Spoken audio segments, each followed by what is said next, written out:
First of all, temperature. You know that temperature can be measured in different units. You can measure it in Fahrenheit, in Celsius, and in Kelvin, basically. And this is how you convert from Celsius into Fahrenheit. So 9 by 5 C plus 32. And so here's an example. So if in Celsius the temperature is 100 degrees Celsius, then you're going to get it in Fahrenheit as 9 by 5, 100 plus 32, which gives 212 Fahrenheit. So 100 degrees Celsius in Fahrenheit is 212. Now let's try to do that backwards. When you do it backwards, you have to take note of the parenthesis here, which means first you have to subtract the 32 from the Fahrenheit and then multiply by 5, divide by 9. As an example, if you have F as 212, we know we should get it as 100 degrees Celsius. So it's 5 by 9, 212 minus 32. So 212 minus 32 first, and then multiply by 5, divide by 9. That gives you 100 degrees Celsius as expected. Now to change into Kelvin, you just add 273 to Celsius. Likewise, to change from Kelvin to Celsius, you subtract 273. Okay, so as an example, 10 degrees Celsius is 283 Kelvin.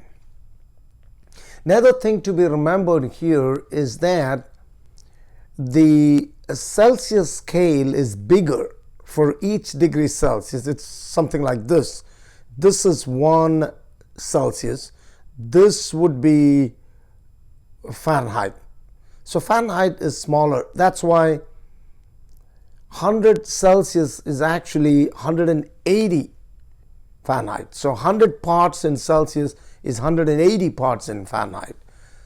So I'm trying to say that for 1 degree Celsius you have 9 by 5 Fahrenheit, which is 1.8 Fahrenheit. Now, but on the Celsius and the Kelvin, 1 Celsius is exactly equal to 1 Kelvin. So it's like that. So if that's Celsius, this is Kelvin, both are exactly the same. It's only that the starting point is at 273. So they are the same. So 1 Celsius is equal to 1 Kelvin. Expand when heated. So we have linear expansion and cubical expansion. And the linear expansion, which is the change in length, is given by this formula, where you have the original length, the coefficient linear expansivity, and the change in temperature.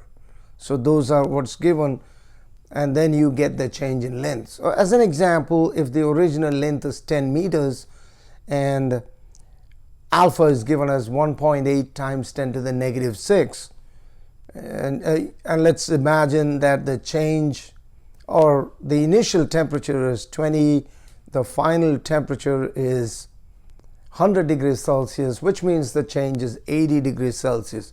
So when you plug in all those numbers into this formula, you will get how much the length changes. So it's just 10 times alpha times 80, and remember, a difference of 80 Celsius is the same as a difference of 80 Kelvin. That's why I put it in Kelvin there. So it expands by that much, 0.01440 meter. From the linear expansivity, we can calculate the volume expansivity. All we got to do is to get the volume expansivity, multiply the linear expansivity with 3. So if we call the volume expansivity as beta, beta is 3 times alpha.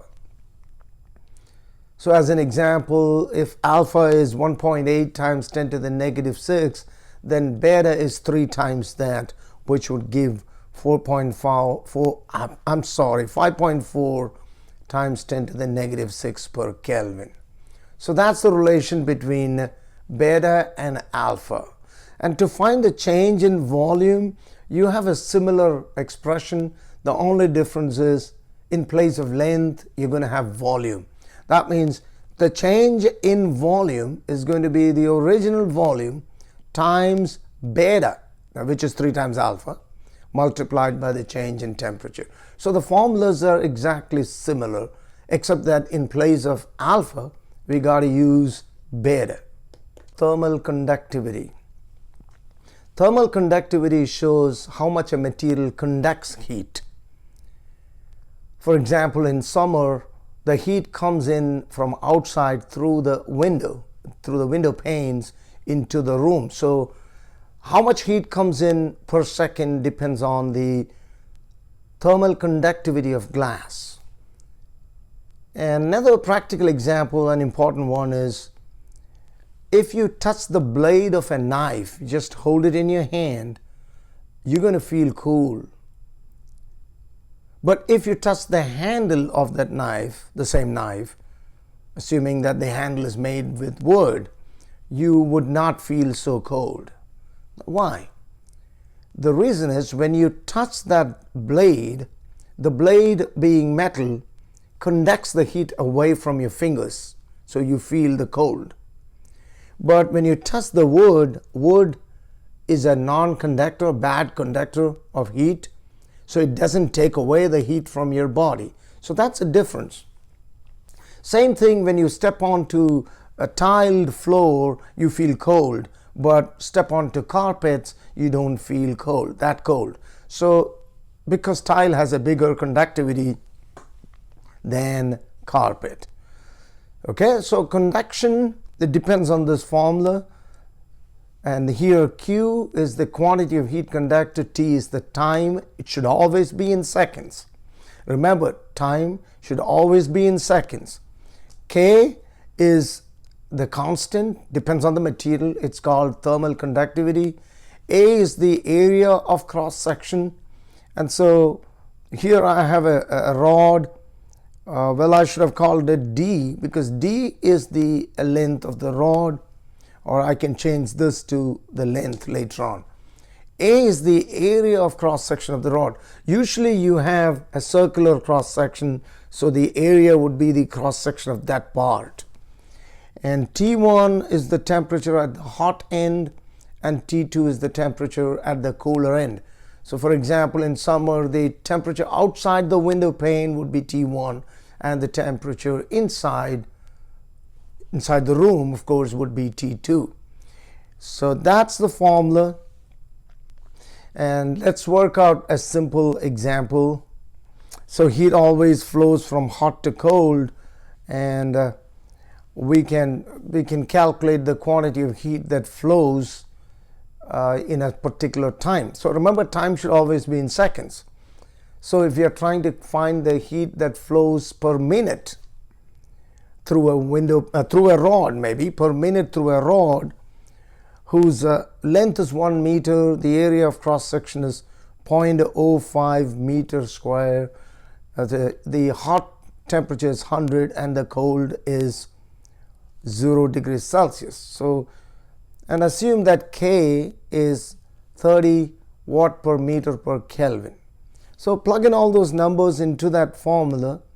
And did you notice that I used the 60 here? Because we are asked to calculate the quantity of heat that flows in 1 minute, and 1 minute is 60 seconds. So that's why it's Q by 60, and then put all those numbers in and calculate, and you should get the answer. So 30 times 0.05 times 100 minus 0 divided by 1, because the length of the rod is 1 meter, and that gives 150 on the right side, but then you multiply with 60, and so that would give us 9,000 joules in a second. Okay, 9,000 joules flowing in a second. That's thermal conductivity. So for radiation, radiation again depends on the nature of the surface. Black objects radiate more than white, and that's given by a term called emissivity, represented by the little e here. And emissivity for black objects is 1 For white polished objects, it's 0. I mean, theoretically. And for most other objects, it's going to lie between these two numbers. And that will be given. Sigma is a constant. It's called Stephan's constant. And in this case, A is not the area of cross-section, because radiation happens from all over the surface. A is going to be the surface area, the area of the surface. Okay? And this is the formula. Again, Q is the quantity of heat radiated in 1 second. T is the temperature of the object that's radiating, and T sub S is the temperature of the surroundings. Remember that if the temperature of the surroundings is not given, you take it as 0 Kelvin. If it's not given, take it as 0 Kelvin. And again, a very important point is that the temperature in this case has got to be in Kelvin, because this is not a difference in temperature. It's the difference of the 4th power. So temperatures have to be in Kelvin when you use this formula. So as an example, let's say A is 1.5 meters square, emissivity is 0.9, sigma is 5.669 times 10 to the negative 8 watt meter raised to minus 2, Kelvin raised to negative 4. Don't worry about the units. And the temperature of the object is 200 Kelvin. In this case, it's given as Kelvin. And the surroundings is at 0 Kelvin by default. Okay? And so plug it into the formula. And here you got to be really careful when you calculate, because you have to take the 4th power. So that's sigma. E is 0.9. And the area of cross section is, the area of the surface is 1.5, and then you have 200 raised to 4. So when you do all those calculations, you get 122.4 joule per second. That's the amount of heat radiated by this object. Constant called specific heat. Specific heat is how much heat is required to increase the temperature of 1 kilogram of a substance through 1 Kelvin. Now, the specific heat of water is really a huge quantity. It's 4,185 joules for every kilogram for every Kelvin. So once you know the specific heat of a material, we can use this formula. Q is equal to MCAT. We read it that way, where it's mass, specific heat, and change in temperature to find the quantity of heat. So here is the example. Assuming the mass is 2 kilogram, the specific heat is 910, and if the change in temperature is 25, then you are going to see that you need 45,500 joules to have that 25 Celsius or 25 Kelvin change in temperature. Okay, so remember that delta T here is the change in temperature. What if you're asked to find the final temperature being given the initial temperature? Then first find the change in temperature, and then you know that the change in temperature is T final minus T initial. That's another example that I'm working out here. So in this case, the quantity of heat is given. So Q is, let's say, 91,000 joules. So I took exactly double of 45,500, and the initial temperature is 20. You got to find the final temperature. So once again, plug it into this formula. Now we know Q, you know the mass, you know the specific heat. Find change in temperature is going to be 50 in this case, because you have double the heat. So which is what you find when you do the calculation. You get the change in temperature as 50 degrees Celsius. And then you know that the change in temperature means final take away the initial. And so 50 is equal to the final that we're looking for minus the initial, which is given as 20, which gives us the final temperature as 70 degrees Celsius. So that's how you find the final temperature. So first find the change in temperature, and then use that to find the final temperature. It's called the latent heat. And the latent heat is the amount of heat required for a solid, 1 kilogram of a solid to change into a liquid, or 1 kilogram of a liquid to change into a gas. So latent heat comes into effect only during a change of phase. So melting or boiling is when you have that coming into play. And the formula for calculating the quantity of heat required is mass times latent heat. Q is m times the latent heat. And as an example, let's say you have 100 grams of ice. All right, grams will not work, and you have to change into kilograms, and it's at 0 degrees Celsius. And how much heat is required for it to completely melt and become water? So that's the question. Directly plug it into that formula. The mass is 100 grams, which is 0.1 kilogram. 100 divided by 1000.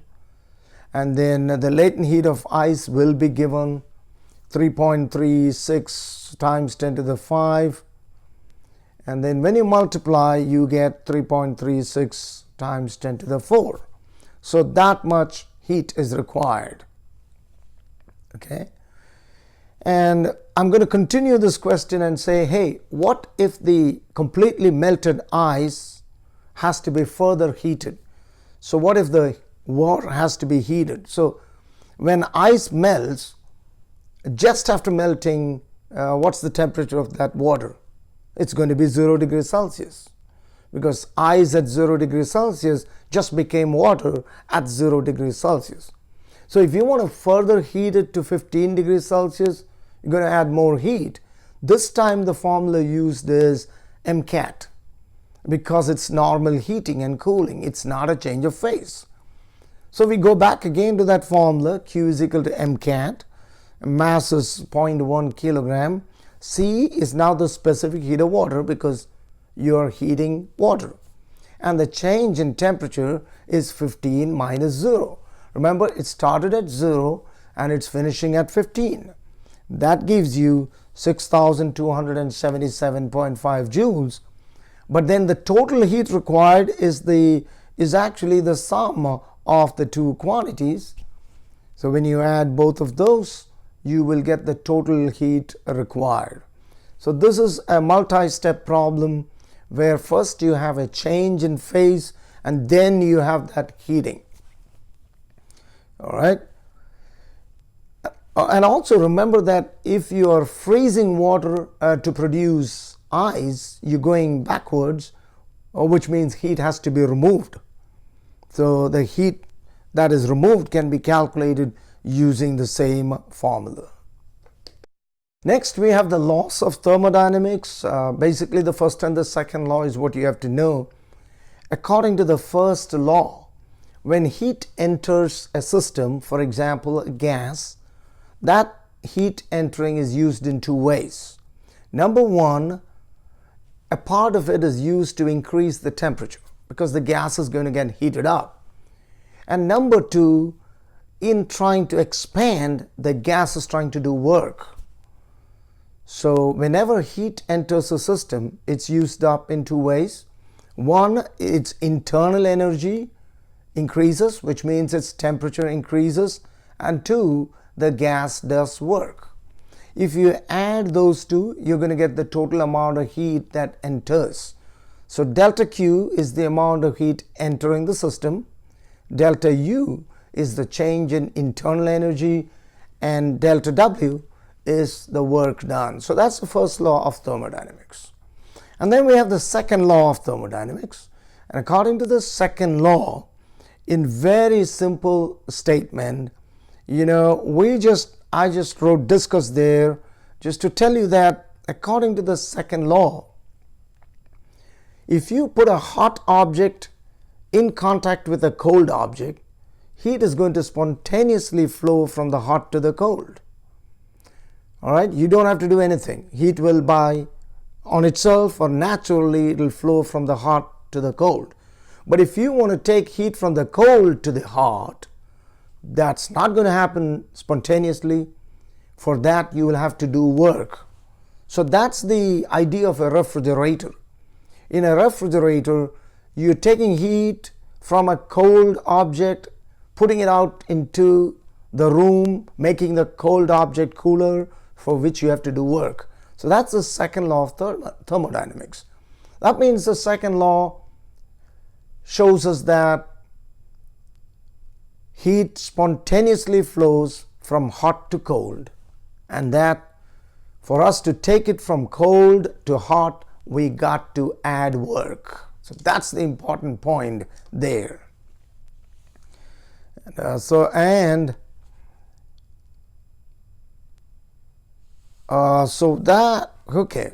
another thing is that if you do work like rubbing your hands when it's cold, you're doing work, but doing work produces heat.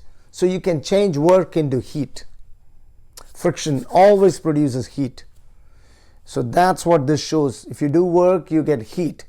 And this one shows that using heat, you can do work. Using heat. So you can change work into heat, and you can also change heat into work.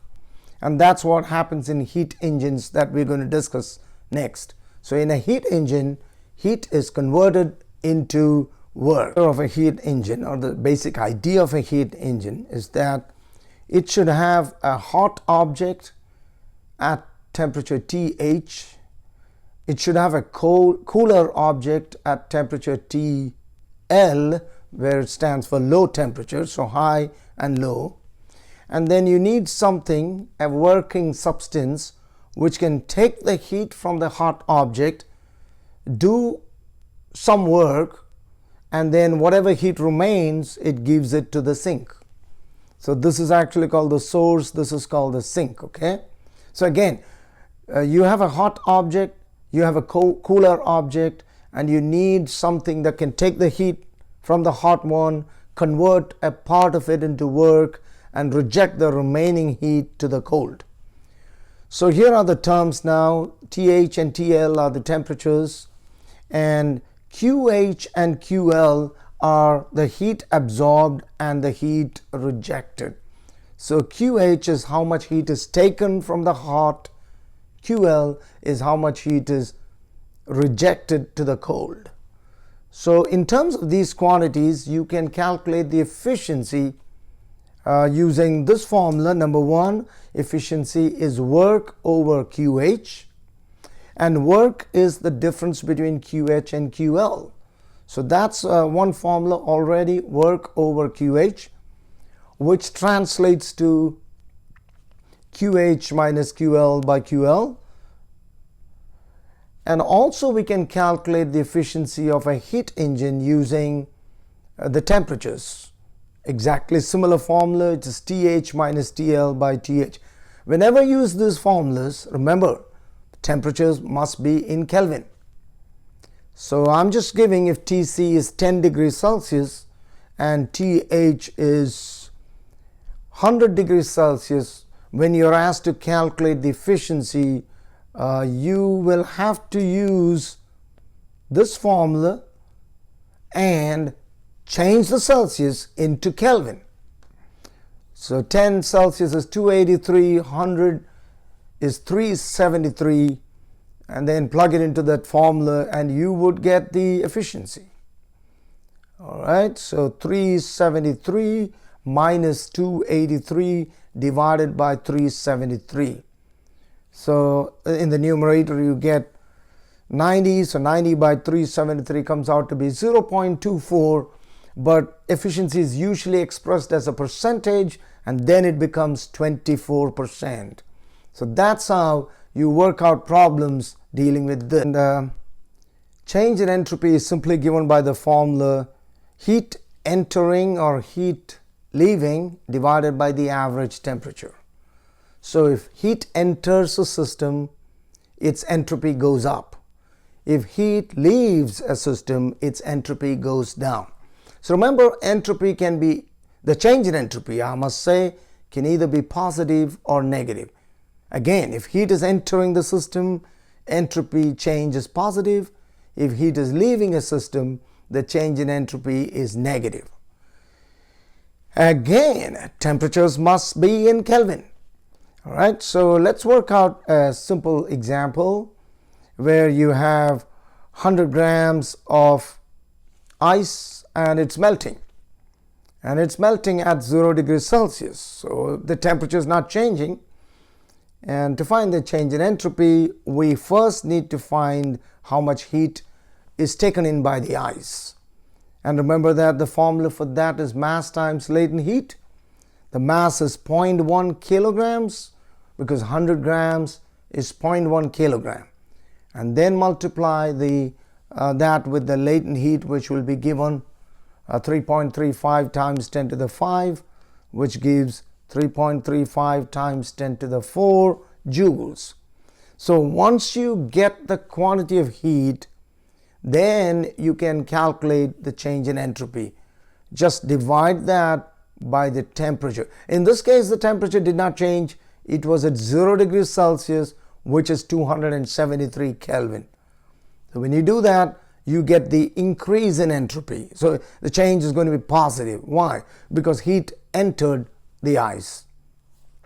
So then you get 122.71 joule per Kelvin. I am also trying to remind you once again that when you freeze ice, you're removing heat from the water to change it into ice. And there, the change in entropy would be negative. But when ice is melting to become water, just like we did now, the change in entropy is going to be positive. I hope you notice the difference. Oscillations, and what we did in the lab is the oscillations of a loaded spring. And here the formula for time period is given. What do you mean by time period? It's the time taken for one oscillation, which is if it starts from top, goes down and comes back. So that's the time period. So you get the formula for time period as 2 pi square root m by k. This is for a light spring.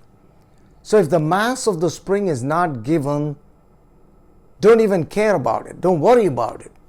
For a light spring, the mass of the spring is neglected. That's why you only have the mass attached to the end of the spring, which is the m here. Okay? And also, K is the spring constant. It's called the spring stiffness constant, and that's defined by this formula, which is the force applied is equal to K times the change in length. So how much the spring extends. So K can be found out even by that formula. And also frequency is 1 by time period. What does that mean? Frequency is the number of oscillations in 1 second. So for example, if the time period is half a second, then the frequency is 2. Because when the time period is half a second, it's going to make 2 oscillations in a second. So if you take the reciprocal of half, 1 by 0.5, you're going to get 2. Similarly, if you take the reciprocal of frequency, you're going to get time period. So f is 1 over t, or t is 1 over f. Let's work out a problem. So we got to find the mass attached to one end of a spring. The frequency of oscillation is given as 2 hertz. Yes, hertz is the unit of frequency. And the spring constant is given as 15 Newton per meter. First find the time period, which is the reciprocal of frequency, which is 1 by 2, which gives 0.5 seconds. And then plug it into that formula. So you have 0.5 is 2 pi square root m divided by 15. And now because there's a square root there, the best thing to do is to take the square on both sides. Because when you take the square on the right side, the square root will vanish. But then on the left side, the square of 0.5 is going to be 0.25. 0.5 squared is 0.25. And then 4 pi squared, m by 15. So 2 pi, when you square it, you get 4 pi squared. And then you see the square root has vanished here. There's no square root, you get m by 15.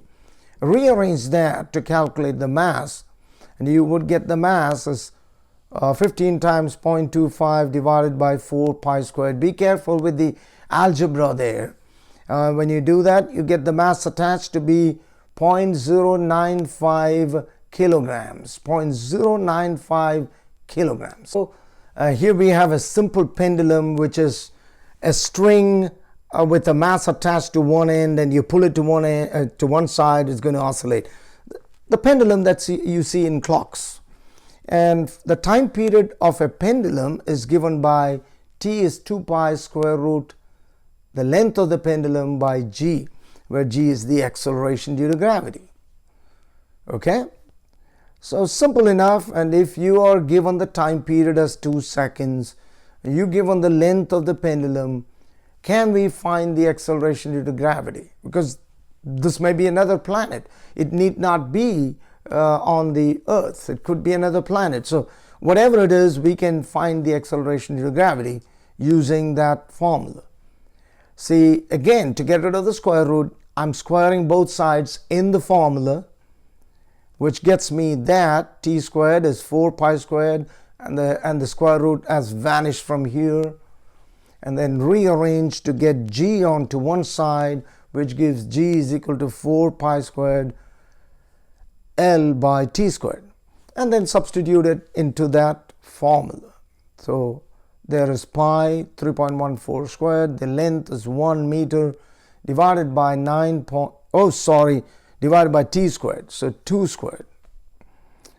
So when you do that, you get 9.86 meter per second squared as the acceleration due to gravity on that imaginary planet. So okay, so that's how the formula for a simple pendulum works. Simple harmonic motion, so it's SHM.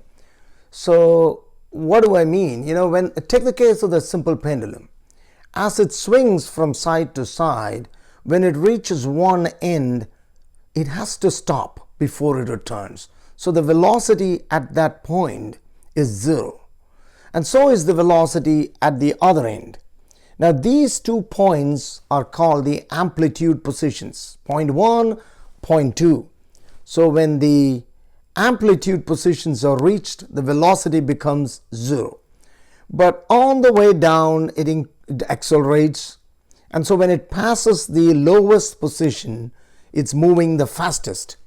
All right, so 0 velocity speeds up, the velocity becomes the fastest, and then it slows down and becomes 0 again, and the process is repeated. So there is a formula to find the velocity at any point. That's the formula coming out. So this is the formula, omega root a squared minus x squared. Let me explain. Omega is the angular frequency. Now don't get worried, it's 2 pi times f. So if the frequency is given as, let's say, 3 oscillations per second, then omega is 3 times 2 pi. Okay, so omega is 2 pi times the frequency. I'll write that down, or maybe omega is given directly. And then a is the amplitude, and x is the displacement from the lowest position. So when it's here, this is the displacement. When it keeps moving, the displacement increases, and at the amplitude position, x becomes equal to a. So x is a variable. X shows how far away it is from the lowest position. I think you understood all the terms, and then this can be used to find the velocity. So here I am drawing a linear simple harmonic motion. That means it's moving in a straight line. So these are the A and B are the amplitude positions, C is the mean position, and A is the amplitude. So see what x is. So as the particle moves, x changes. At C, the value of x is 0 because it's at C. It's at C. When the value of x is 0 in this equation, this whole thing becomes 0. And then you have square root of a squared, which is a, which will give you a omega. And that's when the velocity is maximum. So take note of that. That the maximum velocity is given by omega a maximum velocity is omega times A. And also let me prove that at the amplitude the velocity becomes 0. So at the amplitude x becomes equal to A. So in this formula, if you substitute x as A, then you're going to get a squared minus a squared, which is 0, and so the velocity is 0. Since we have the formulas for velocity, we can find the formula for kinetic energy. Kinetic energy is just 1/2 times mass times the square of the velocity. So when the velocity becomes maximum, the kinetic energy also becomes maximum. And when the velocity becomes 0, the kinetic energy becomes 0. So we know that the kinetic energy at the amplitude position is 0, and kinetic energy at the lowest position, which is the middle, is maximum. All right, so that's what you got to know from here. And I did this quick review to help you take the final exam. Don't just watch the slides. Listen to everything that I said here, because all of the questions are taken from either what I have written or what I have said. Good luck. See you in a couple of days.